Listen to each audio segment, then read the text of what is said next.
Hello, everyone. Hope you're doing well wherever you are. It's a bit cold tonight, and but it's cozy, and I hope wherever you are, you're warm, comfy, cozy, and safe. Hope life is going your way and you're sorting things out. Many of you make wonderful comments that how the videos, the channel has been helping you, and you've recovered from many of the different types of pain that you went through, or you're still going through, or you were going through after your breakup. And many of you send me emails on that subject. But you also mentioned that you're still in pain, some of you, and you're still missing your ex. And in many scenarios, you say even though your ex cheated on you. And I want to talk about this. Why is it that you feel you still miss the ex even though the ex has cheated on you? And the other part that I want to talk to you about is why is it that you miss your ex so badly even so certain amount of time has passed? So let's get at it. When you say that you miss the ex even though ex has cheated on you, what are we really saying? Are we not saying that you feel your desire for the ex, which is actually a pleasure, we'll talk about that a little later on, outweighs the respect you have for your center? Meaning how your consciousness is put together, how your values are, how you see yourself, worthy or not, what are your core values and beliefs are, and what are the tools or rules that you have chosen to adopt to help you negotiate the day-to-day life and the things that comes your way so you can deal with them. When you say you still miss the ex, even though the ex has cheated on you, whether you're a man or woman, somebody has cheated on somebody, that simply tells you that you haven't come to understanding that what defines you is what you think of yourself. Yet you're out there still longing for someone who has shown you they have given priority to their own desire for pleasure than their commitment to an agreement of a serious relationship that they've had with you. So in other words, you're saying it is okay for them to put themselves and their desire for pleasure first, but it is not okay for you to defend your principles and what defines you and how you're being treated. Let's go over this again. So it's okay for them to give priority to what they want to do themselves, how they're made, how they think, what they want to pursue, because that seems to be more valuable than what you think of yourself or should think of yourself, as far as your value and worth is that you have come to understand defines you. If relationship is supposed to be an equal partnership, then there should be certain expectations from both sides. When you say you still miss your ex, even though he or she has cheated on you, what you're really saying is that you think that your desire for having things, or in this case having your ex back, is more important and more powerful and more valuable than what your principles, core beliefs, and how you're put together is. That it is more important than the respect you have for yourself. In other words, you give more importance and number in evaluation to your desire for pleasure, which in this case, this relationship and whatnot is pleasure. So you give more number and evaluation to your desire for pleasure than you give to the respect that you should have for yourself and to the belief of certain core values and principles that you have accepted to represent you and that you would identify with in using in your daily life and deal with matters that comes your way in life. And if that's the case, that means you don't have much respect for you. And you're willing to respect the desire for pleasure of your partner, but not respect the agreement that you guys made together, which to be committed and exclusive to each other. Which means you respect your desire to have that relationship back more than you respect yourself, your center, your values, your worth, and what you identify with as to be you. Which this means this relationship and the way you think of yourself is not balanced. You feel the desire for the relationship for the ex and the desires of the ex for what he or she wants is more important than who you are, what you expect, and how you want to be treated. Which means always you expect, in that case, that means you're always going to be in trouble because as human is programmed to, in most cases, pursue the higher value things. If you have valued your own self-respect and self-value lesser than the desires of what your partner wants, or your desire outweighs your respect and value for yourself, which means your desire could be seeking things, a watch, a car, shoes, money, home, different things. So you will always jeopardize your respect and who you are and your identity for gaining and following your desire for something, whether that is a relationship or it's a material thing or whatever it is, because you condition yourself every time you do these sort of things. You will end up conditioning yourself that you are not of higher value than things out there. And you start believing that things out there will actually define you and they're more valuable than you. So your evaluation, your valuation, your worth will not be coming from inside you, what you accomplish, how you deal with daily life, what your values are, what you expect out of yourself and how others treat you and how you respect yourself. These would not be of much of interest for you, and you will always think what's out there defines you, not these sort of traits and this sort of characteristics. When you're conditioned that way, then you'll always feel lower than other people and other things, because you have not given your center core and values to be what would properly represent you, and you think what you would be better represented is by what you will gain from out there, whether it's a material thing or a relationship or whatever it is.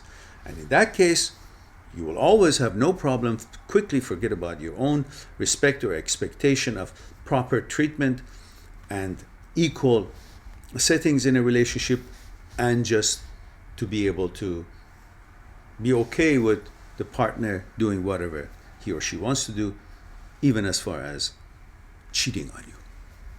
So this question of what should I do? I still miss the ex because whatever should really be an automatic answer for you of irrelevancy. That you should say, look, I didn't cheat on the partner, so why should the partner be able to do? Look, if you have talked with each other and said, hey, listen, this is an open relationship, you can be with whoever you want and I can be with whoever I want and we'll still be together, that's different things between you and you two. But if you have understood that this relationship would be an exclusive relationship, and you've agreed to that, then by keep missing the ex even though the ex has cheated on you, you're affirming and continuously conditioning yourself that it's okay to value less on your core beliefs and standards and expectations of how to be treated and how you're put together, and give favor to what the ex wants to achieve or to pursue, his or her desires, which in these cases is pleasure. So the pleasure of the partner is more valuable than expectations of how you should be treated, your respect, and your so on and so forth. If this is agreeable to you, then go on missing your ex. But if you hear what I'm trying to say, then the answers are clear to you right now. That which one is more valuable?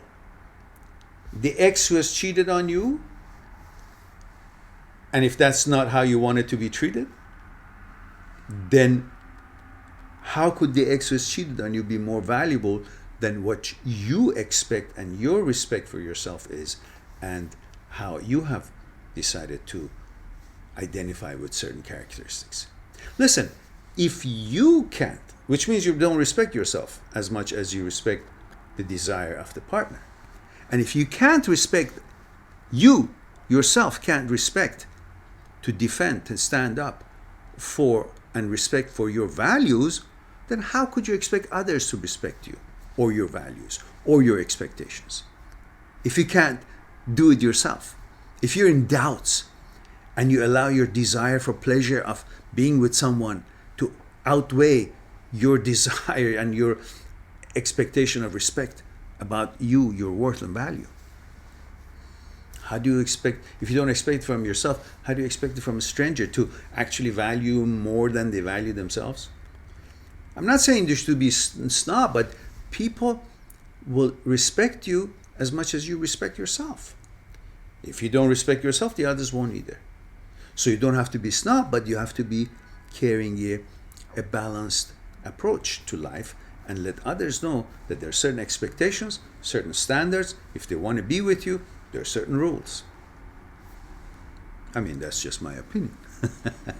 But that will help you not to have a question when such situations arise, and you will have no problem in understanding that what you should be doing.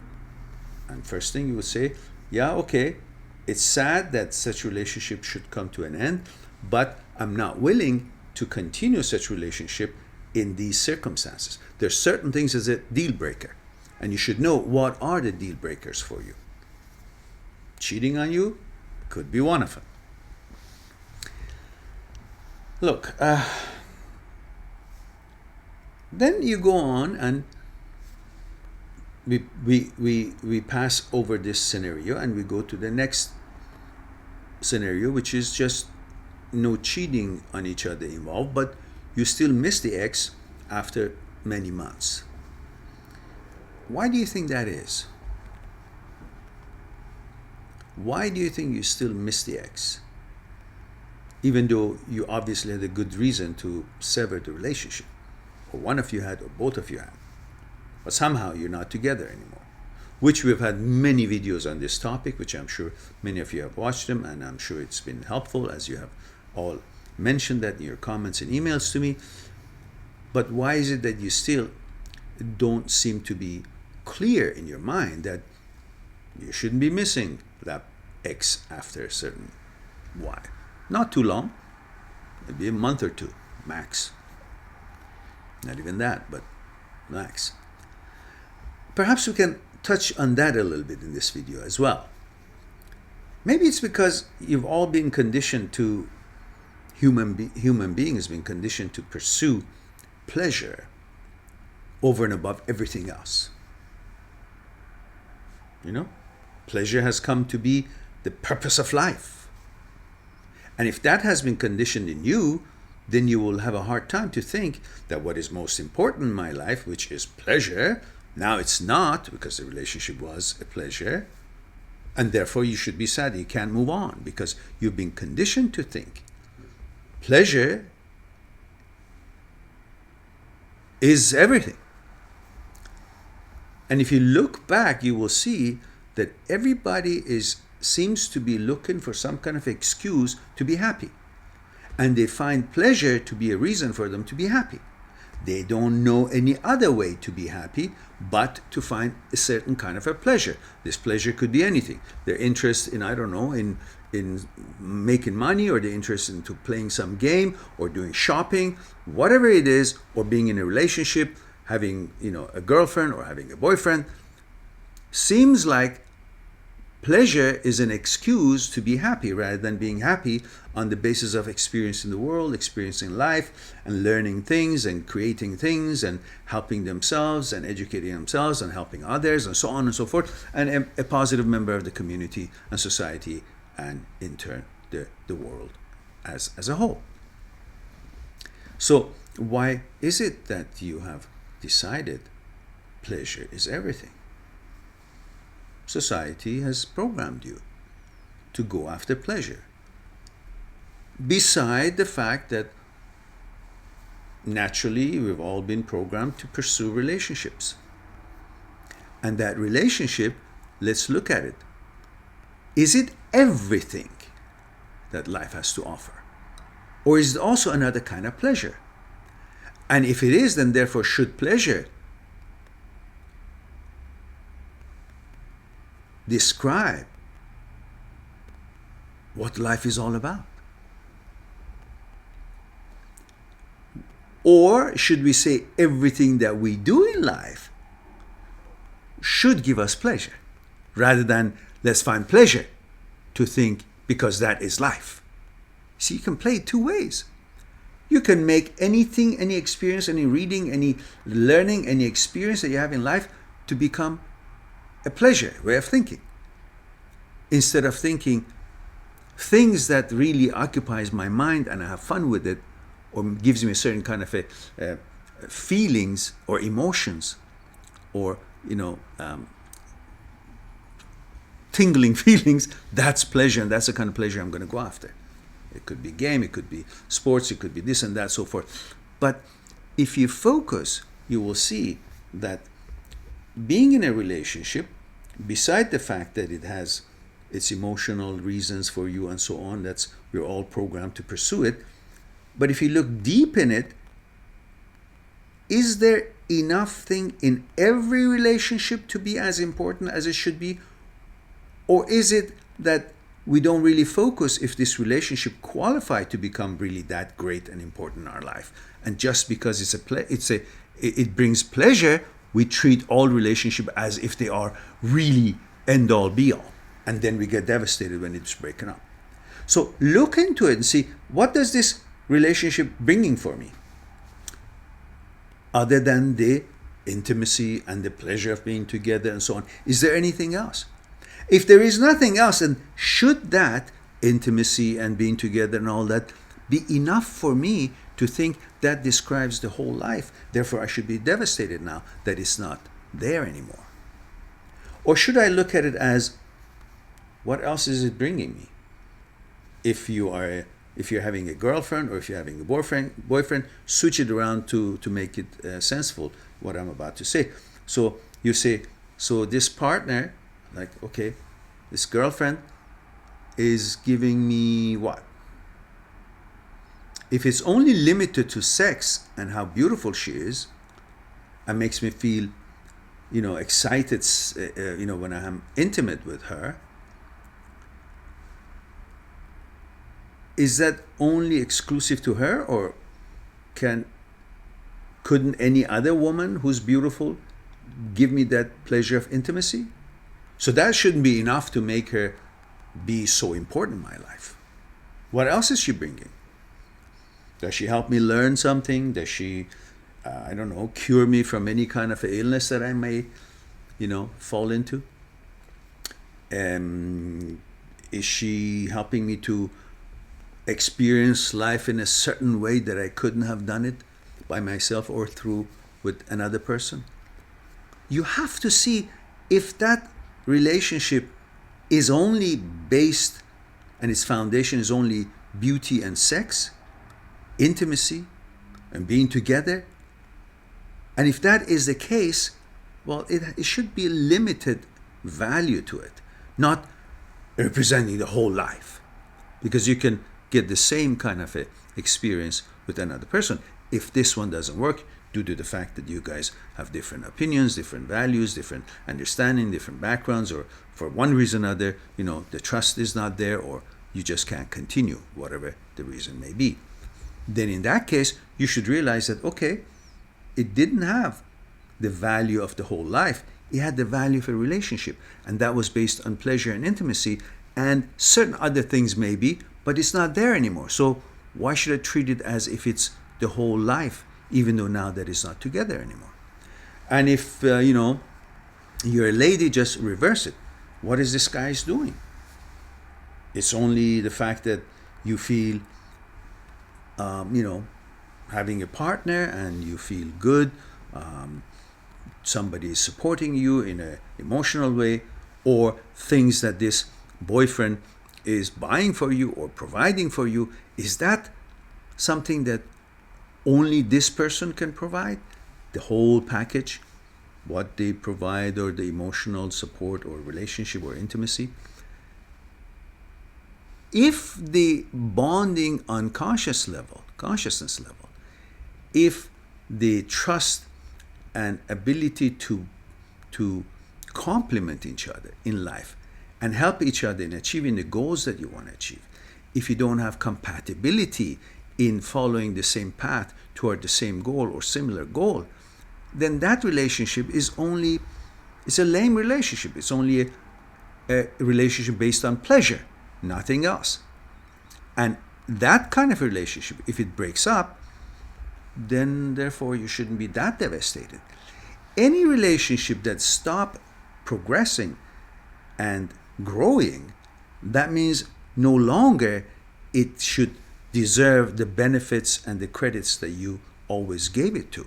And in that sense, you should simply go through that, your mourning time, and that time will end, and then therefore you should be free to move on, rather than constantly sticking to the fact that this was an out of this world relationship. No, focus on it. What was the value of the relationship?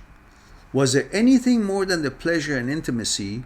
Then you can be a little bit concerned. And then even so, you will say, well, obviously there was something wrong that we broke up. Maybe the faithfulness, maybe we grew up apart differently, and no matter how good it was, if you grew apart, if things are different, if things are not working again anymore, and you broke up, then treat it as a broken up relationship. Not that we broke up, but we are still missing a relationship, because there's no relationship anymore when you break up. It was, and it's not anymore. So if it's not anymore, treat it as what it is, not what it used to be. These are some of the things that you can think about and figure out why you're making your relation, your broken up relationship so important. And does it qualify to be so important? Or is it the fact that you're programmed to pursue pleasure, and relationship brings certain kind of a pleasure to you, you think pleasure is everything in life, therefore this relationship was bringing pleasure for you, so this relationship was everything in life. Is that how you're thinking? If that is, just identify with what process of thinking you're going through and figure out that it shouldn't really be that way. And then you will see that the broken up relationship is not as valuable as you think it is, and you shouldn't be missing the ex as much as you think you should be devastated and missing that ex. Something for you to think about, mull it over for you a little bit more, and and think about it a little bit more, and perhaps you can add or deduct some of the things in there and come up to some understanding how you can better manage your breakup and not to be so devastated. Talk to you later, and hope you're having a good time wherever you are, and hopefully you're with friends in this festive season and you can take care of yourself